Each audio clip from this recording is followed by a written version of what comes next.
Hi, I'm Dustin Abbott, and I'm here today to break down the autofocus performance of the new Sony a7R Mark III.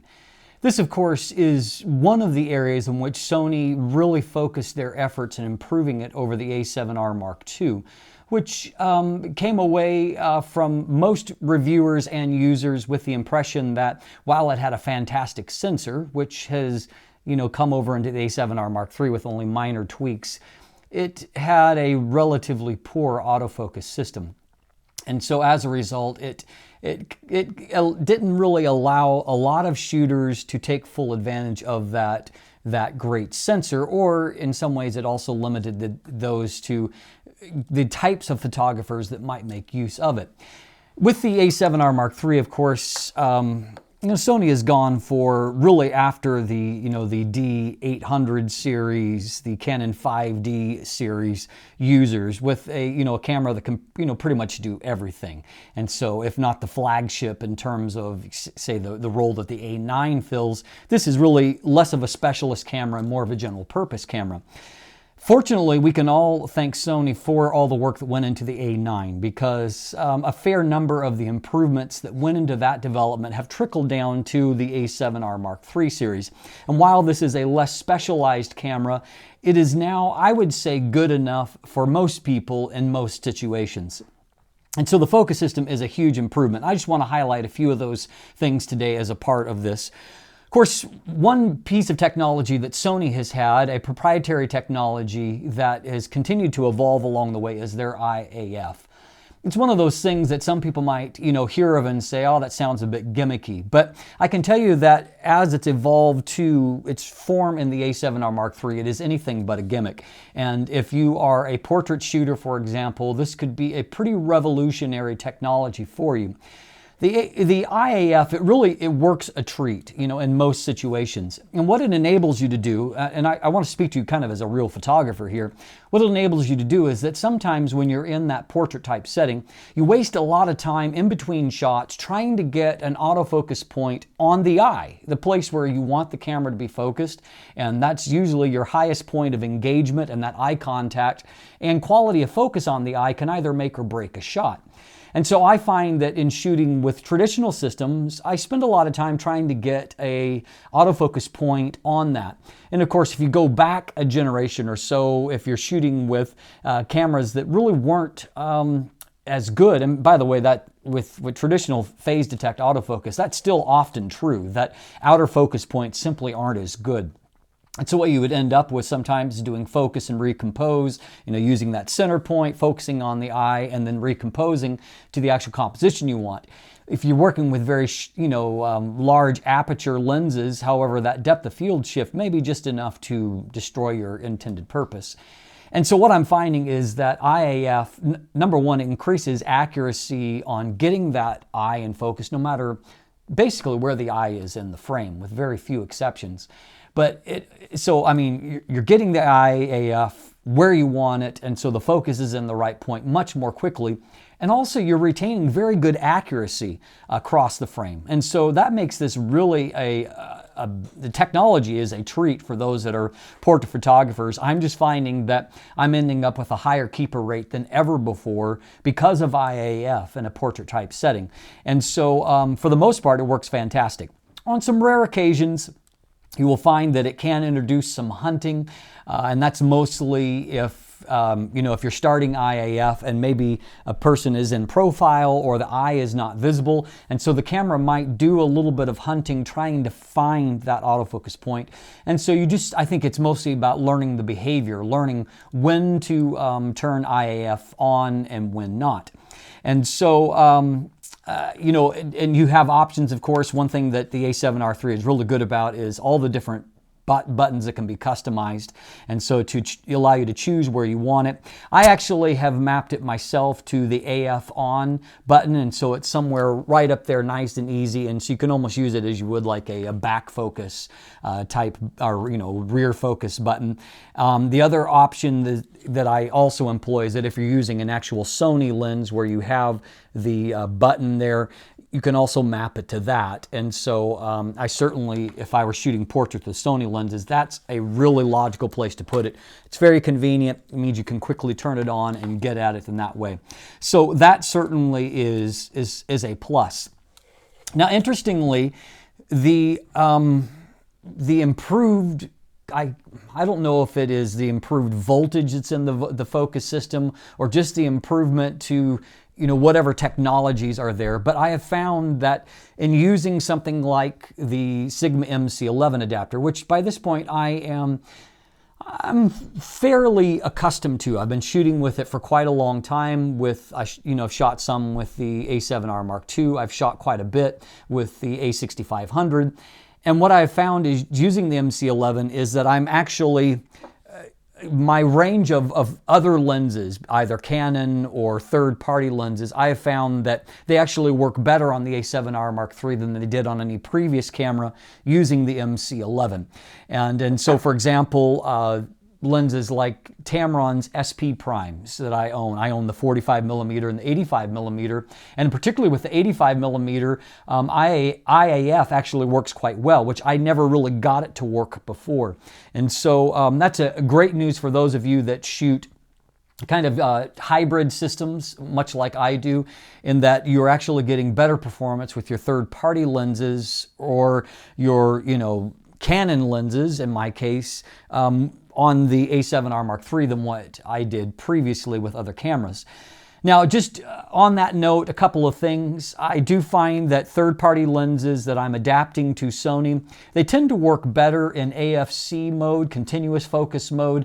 That way, they don't seem to get stuck. I find that sometimes in AFS mode that, all of a sudden, it just autofocus doesn't work. And so, you either need to turn the camera off or turn off AF, MF for a moment and just kind of re-engage the system. That almost never happens when I'm shooting in AFC mode. And so certainly I would recommend you do that. Those of you that have been asking about the Metabones 5th generation, I did use the Metabones 4th generation with the A7R Mark II.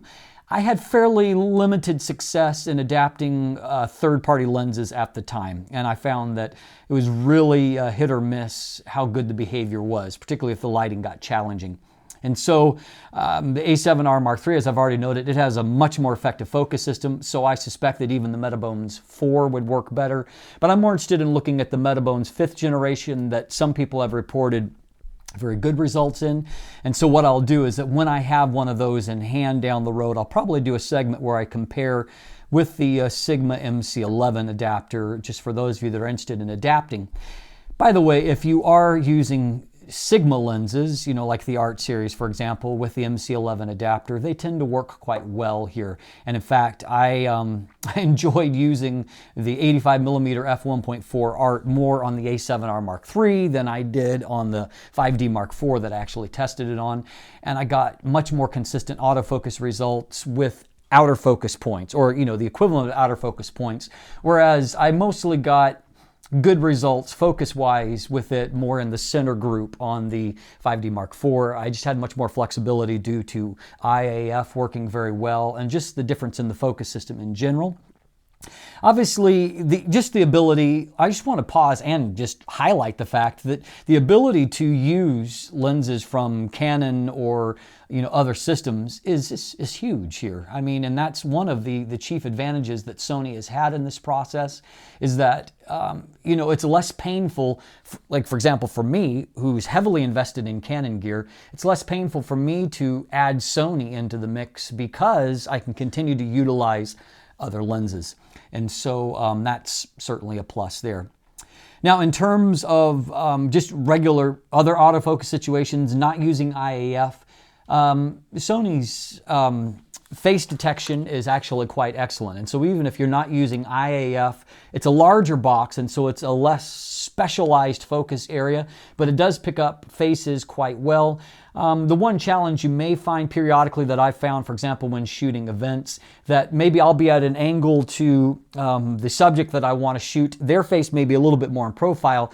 And if there's audience beyond or someone beyond, say, on the other side of the stage whose face is straight on, Sony's autofocus will prefer the full-on face to the subject that I'm actually trying to get, whose face might be slightly in profile. And so you'll have to, maybe tweak things up in the way that you respond to that. One thing that I do love here that is very practical in those kinds of situations is the ability to just, if you're looking through the viewfinder, to use your thumb and just then at that point, it will automatically switch over to what Sony calls a flexible spot. And so you can just move that around on the screen and you can get it over to where you need to focus and, and engage there. And so that's a quick override in those kinds of situations. So I really do love that technology. And, the fact that Sony was able to implement that on their touchscreen while leaving so many other things off is somewhat mind-boggling, but that's certainly an advantageous thing. It's also huge if you're using manual focus lenses to be able to, quickly move that focus area around to where you want to magnify the image, for example, to see what's in focus. And so that's a plus. As a reviewer, it's one thing if I'm invested in lenses, I've purchased them and I'm spending time on them, but as a reviewer, it's a huge relief to not have to worry about autofocus calibration as the part of the review process. And being able to just put lenses on there and trust that focus is going to be accurate is huge. And maybe for you as an end user, if you're not confident in doing an autofocus calibration process, AFMA process on lenses, that's a pretty strong reason to consider Sony if you're looking at a system to break into. Simply because that factor is removed from the equation. And so it's great to get good focus results out of lenses. And as already noted, for example, with Sigma lenses that I've had iffy results at times with my Canon bodies, it's great to be able to throw those on there and to get great focus results. And in fact, I own 3 Sigma lenses now, and all of them are E-mount lenses because that's where, Sigma glass, which is very good, the autofocus issues get removed from the equation. And so, that's something certainly that's important there.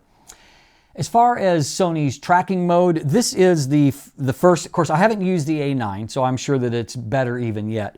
But in terms of actual tracking action, this is by far the best mirrorless body that I've used. And it's the first one that I would say is a true DSLR replacement. Combine that excellent burst rate up to 10 frames per second, and a reasonably good buffer, and of course an autofocus system that can now keep up with action. And that face tracking, of course, is really useful when you're trying to track a subject coming towards you or something equivalent like that. It makes this camera really quite competent for capturing action, and so I think it now becomes a pretty enviable camera for those that even shoot wildlife or sports if your priority is getting big images, 42 megapixels over the more kind of manageable megapixel size of the A9 or something like that. But certainly, again, as being a jack-of-all-trades camera, that great tracking seems to be fantastic. Now, just a footnote asterisk to that is that at this stage, because I am new to ownership and also to reviewing, I've only reviewed a select number of lenses that are native mount for this, and so I'm making a lot of my judgments on the tracking based on the 24-105G lens, which it seems to work quite well there, but I'm sure this is probably not the best option out there. And if you're looking at something like Sony's 100-400 G Master lens, I'm sure that it's better yet for tracking performance. And of course, one area where Sony still has some work to do is for those that really want to shoot sports, is giving more lenses that are on the telephoto and extreme telephoto end. And so that's, a factor where they still got some work to do.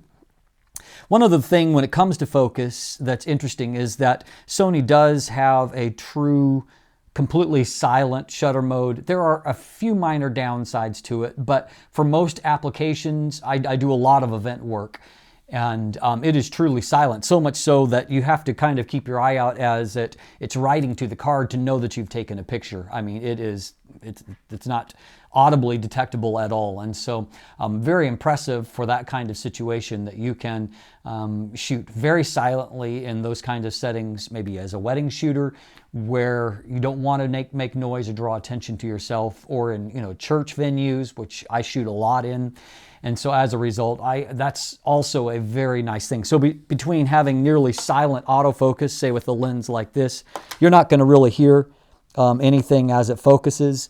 And then on top of that, to hear nothing as you squeeze the shutter is advantageous.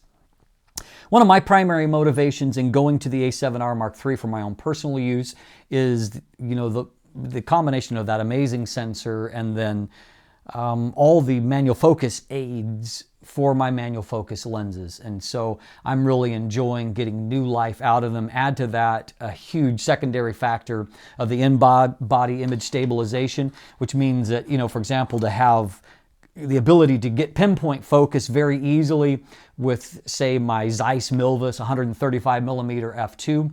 And on top of that, to get to throw in body image stabilization and to have that lens stabilized is fantastic. And so if you are someone who enjoys using manual focus glass, this is a pretty great venue for that for a number of reasons. Some of those have to do with the EVF. You can magnify the image in there.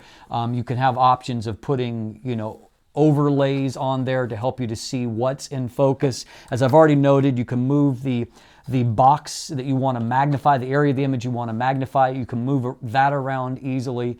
And so as a result, you end up with a lot of different options to make sure that there's really no reason to miss manual focus shots again. And so since, we've moved away from the split prism look of old viewfinders to modern DSLR viewfinders, this really is as good as it's going to get for nailing manual focus. And so certainly if you are a manual focus shooter, it's ironically the autofocus system. It's not so much the autofocus system, it's the package here that's going to make this a very attractive camera for that.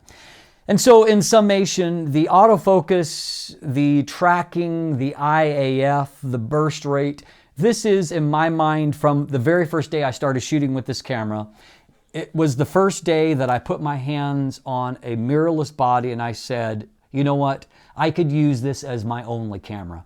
And I've never been able to say that before about a mirrorless body. There's always been too many downsides, and autofocus being one of those downsides. But this is a camera that if you only owned it, there are very few situations I can imagine that it would not cover your needs. And that makes this a pretty impressive accomplishment by Sony. I'm Dustin Abbott. Stay tuned for my final review that is coming very shortly.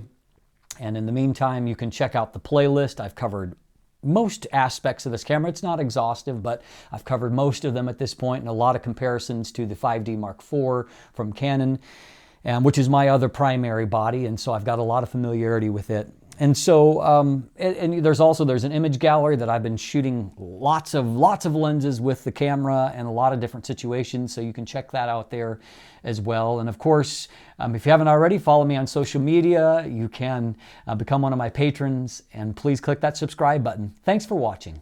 Have a great day.